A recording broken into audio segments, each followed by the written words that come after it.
Les derniers sondages sont unanimes, il existe bien une dynamique autour de la candidature à l'élection présidentielle de Valérie Pécresse, la présidente de la région Île-de-France. La candidate soutenue par les Républicains et l'UDI serait autour des 16% d'intention de vote au premier tour, de quoi lui assurer une qualification face à Emmanuel Macron. Alexandra Dublanche, bonjour. Bonjour. Et bienvenue en plateau, vous êtes la vice-présidente de la région Île-de-France, maire adjointe de Sartrouville, porte-parole aussi de Valérie Pécresse. Cette place justement qu'occupe aujourd'hui Valérie Pécresse dans les sondages, elle le doit peut-être aussi à la division du vote de l'extrême droite avec les deux candidatures, Éric Zemmour et Marine Le Pen. Est-ce que ça vous amène à relativiser aussi les chiffres de votre candidate ?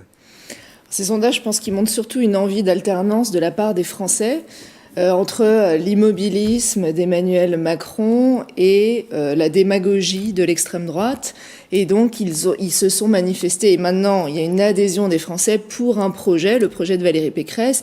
Et la droite et le centre ont enfin leur candidat. Je pense qu'il y avait une espèce d'expectative en attendant que la droite ait enfin son candidat. Et maintenant, la droite et le centre vont faire bloc. Après, il faut savoir raison garder.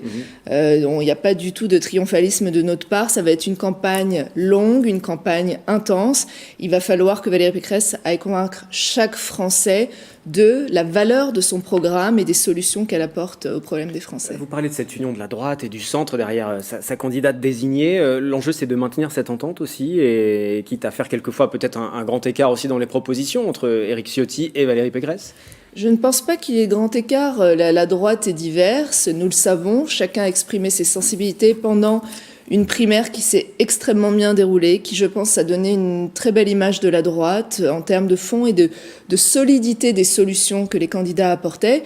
Et Valérie Pécresse a le projet qui a été choisi par donc ses adhérents des Républicains, et bien sûr elle doit maintenant s'efforcer de rassembler toutes ces sensibilités, mais elle a déjà un programme très fort sur le régalien, sur l'ordre, sur l'autorité, et comme elle l'a expliqué, maintenant il s'agit d'aller reprendre quelques idées des autres pour agrémenter le projet, mais le projet dans ses grandes lignes va rester exactement le même puisqu'il a été choisi. Je fais une petite aparté pour parler du département des Yvelines. Certains dans les Yvelines ont quitté la droite pour Emmanuel Macron. Je pense au maire de Poissy, au maire de Saint-Germain-en-Laye. Vous leur dites quoi? Qu'ils devraient peut-être y réfléchir à deux fois et revenir dans le giron des Républicains, peut-être? C'est des personnes qui ont soutenu massivement Valérie Pécresse aux dernières régionales. Moi, de toute façon, on va s'adresser à tout le monde et à toutes les personnes en montrant que, encore une fois, nos solutions sont les plus efficaces pour répondre aux problématiques d'immigration, de sécurité, de changement climatique, d'emploi, d'éducation. Et donc, on va aller convaincre tout le monde, et que ceux qui veulent nous rejoindre, ils sont évidemment tous les bienvenus. Même ceux qui sont partis sont les bienvenus pour revenir. Bien sûr, bien sûr. Valérie Pécresse, si on reste sur l'échelon local justement, est toujours la présidente de la région de l'Île-de-France. Comment va se passer cette campagne pour ce mandat ? Il faut aussi poser la question au président de la République. Il arrive bien à faire les deux. Il n'est pas en plateau, vous l'avez remarqué. Je suis navré. Mais il arrive bien à faire les deux aussi.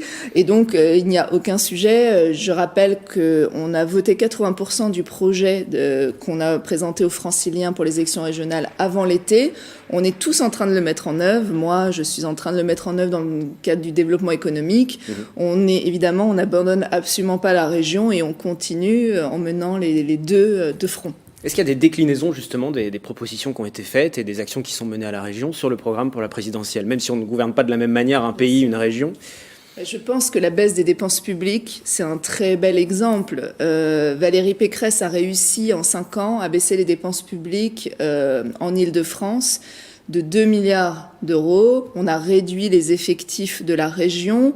On a supprimé des organismes qui ne brillaient pas par leur efficacité. Donc on a montré qu'avec une politique courageuse, on était capable de diminuer ces dépenses de fonctionnement pour investir ailleurs, investir dans les lycées, investir dans les transports.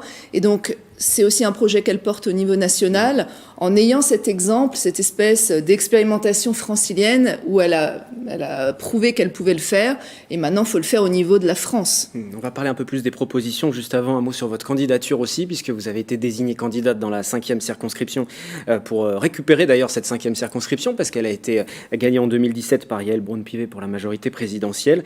Vous êtes donc candidate, c'est une candidature de reconquête? C'est une candidature où je vais porter aussi ce projet pour la France de Valérie Pécresse, dans un territoire auquel je suis très attachée, puisque j'y vis, mes enfants y sont nés, J'y suis effectivement adjointe au maire de Sartrouville. J'ai le soutien des maires de Sartrouville, de Montesson, du Mesnil-le-Roi et de nombreux élus. Et je remercie d'ailleurs ma famille politique qui m'a investi à l'unanimité sur cette circonscription, de Gérard Larcher à Christian Jacob, Éric Ciotti, etc.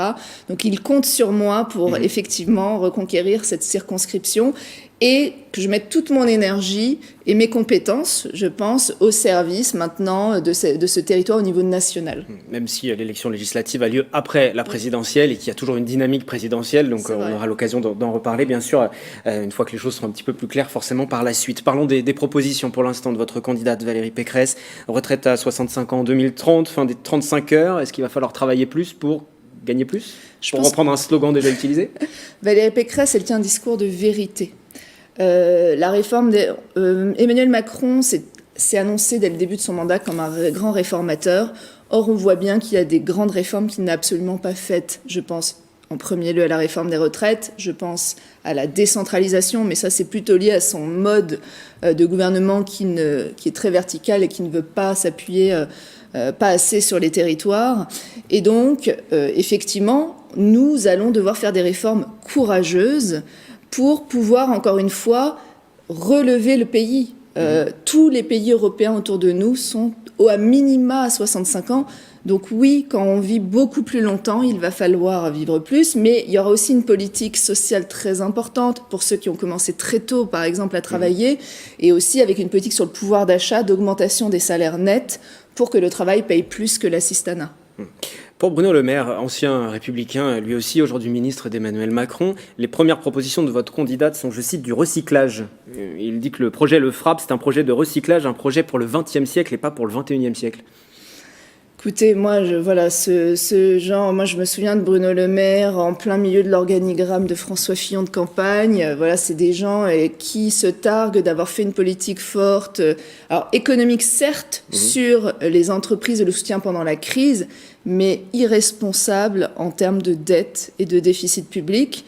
Et donc, c'est pas du recyclage, c'est juste que ça n'a pas été fait. Donc maintenant, il faut le faire, et c'est ce que propose Valérie Pécresse, c'est d'enfin faire ces réformes que tout le monde a promises et qui n'ont pas été faites dans les quinquennats de François Hollande et d'Emmanuel Macron. Si forcément on se présente à l'élection présidentielle, c'est pour aborder la réalité de la fonction, mais il y a aussi toujours un moment où il faut faire rêver, adhérer autour de son projet. Aujourd'hui, vous dites quoi aux électeurs ? Vous dites, bien sûr, il faut faire rêver et vous donner de l'espoir, mais la situation économique notamment sera compliquée pour le quinquennat qui suivra, avec la situation de la crise sanitaire forcément, qui n'a pas aidé.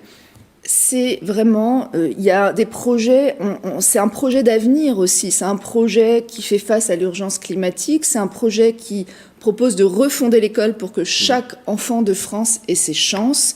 Ce n'est pas le cas aujourd'hui et c'est un projet responsable. Moi, voilà, c'est vraiment aussi ce que je retiens. C'est un projet qui ne va pas hypothéquer l'avenir de nos enfants en s'endettant avec des chèques en blanc sans cesse. Vraiment, c'est un progrès sérieux, budgété et qui propose un meilleur avenir à tous. C'est aussi un projet qui va vers plus d'autorité de l'État. On constate depuis plusieurs années une impuissance totale de l'État en termes de sécurité, de faire face à une immigration incontrôlée. Et donc, c'est un projet pour que chaque Français puisse vivre mieux demain, bien évidemment. Même s'il y a une période un peu compliquée avec la situation économique. Mais il faut bâtir l'avenir, mais il faudra reconstruire aussi. Bien sûr, de toute façon. Puis d'ailleurs, on l'a montré, je reviens à la région Île-de-France, on a su être au rendez-vous parce que on avait aussi fait des économies avant, des difficultés économiques de nos commerçants, de nos restaurateurs. On a été très présents, on a même aidé l'État sur l'aspect sanitaire, avec les masques, les tests, etc. Donc on a été très présents et on saura l'être dans une période compliquée ou plus positive. Sur l'immigration, justement, le projet, c'est de mettre en place des quotas d'accueil par métier, aussi par pays, à travers une loi constitutionnelle ? Oui. Alors, la différence, je pense, de Valérie Pécresse aussi pendant cette primaire, c'est qu'elle est jusqu'au fond des choses. Il y a beaucoup d'intentions, d'ailleurs on entend aussi de l'extrême droite, beaucoup, le diagnostic, je pense qu'on le partage à peu près tous. Après c'est l'action, la politique, c'est être en mesure de faire et de mettre en œuvre, parce que tout le monde est capable de faire un discours. Et c'est vrai que Valérie Pécresse est allée au fond des choses avec ce projet de loi constitutionnelle. Donc oui, les quotas migratoires qui avaient été aussi proposés lors de la dernière présidentielle et qu'on n'a évidemment pas pu mettre en œuvre puisqu'on n'a pas été élu, il faut le faire maintenant puisqu'on voit bien toutes les problématiques. On est incapable d'accueillir toute la misère du monde, pour reprendre une vieille expression. Il faut être davantage sélectif pour mieux aussi accueillir les gens et avoir moins d'implication sociale de l'immigration. Est-ce qu'on va assister pendant cette campagne à une surenchère des propositions sur ces questions-là, avec les candidatures à l'extrême droite notamment? Est-ce que la droite va garder son cap ou est-ce qu'il va y avoir des propositions, une course à l'échalote malheureuse sur ce sujet? Je ne pense pas. Il ne s'agit pas d'aller de toujours plus à droite. C'est pas ça. C'est de répondre aux inquiétudes des Français qui sont réelles et le faire avec des solutions crédibles, ce qui n'est absolument pas le cas de l'extrême droite. Et je pense que c'est ce qui nous distingue.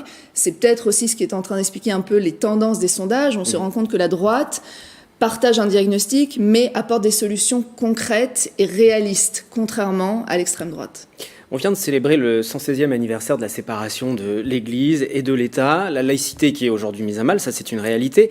Juste revenir sur quelques chiffres, et sur un chiffre notamment, 40% des lycéens, je rappelle que les lycées c'est une des compétences de la région, 40% des lycéens estiment que les normes et les règles de leur religion sont plus importantes que les lois de la République. C'est un chiffre qui vous inquiète? C'est terrible. C'est presque un lycéen sur deux qui estime que sa religion doit primer sur les lois de la République. C'est terrible et on essaye d'agir énormément. Alors là c'est les lycéens au niveau national, bien sûr. Oui. On essaie au niveau de la région. Je vous rappelle, on était la première région, première collectivité même de France à lancer une charte de la laïcité pour qu'il n'y ait pas 1 euro d'argent public qui aille à des associations qui prônent des valeurs contre la République.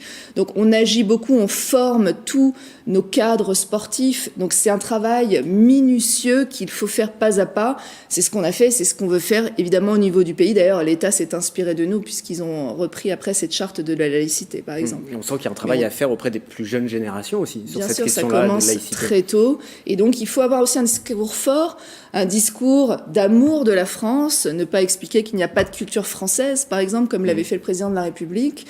Et donc c'est un travail très transversal que Valérie Pécresse a mené dans sa région et qu'elle mènera au niveau national. Il nous reste quelques instants pour conclure cet entretien. L'élaboration du programme va se poursuivre, j'imagine, jusqu'au début vraiment de la pleine campagne dans les dernières lignes droites. Comment va se passer cette élaboration, des rencontres avec les Françaises, les Français, malgré la situation sanitaire compliquée et qui rend compliquée la tenue ne serait-ce que d'un meeting? Valérie Pécresse va continuer à se déplacer dans le respect des contraintes sanitaires, bien évidemment. Cette semaine, elle a été auprès d'Éric Ciotti aux alentours de Nice, auprès de Philippe Juvin. Aujourd'hui, elle est à Lille avec Xavier Bertrand. Donc, elle continue à aller à la rencontre des Français sur les thématiques qui leur sont chères. Et bien sûr qu'elle va continuer à enrichir ce projet. On va rentrer encore davantage dans le détail, même si la structure et les grandes propositions resteront identiques et ne changeront pas. Merci beaucoup Alexandra Dublanche, porte-parole de Valérie Pécresse, candidate donc à l'élection présidentielle. C'est la fin de cet entretien politique. On se retrouve bientôt sur TV78.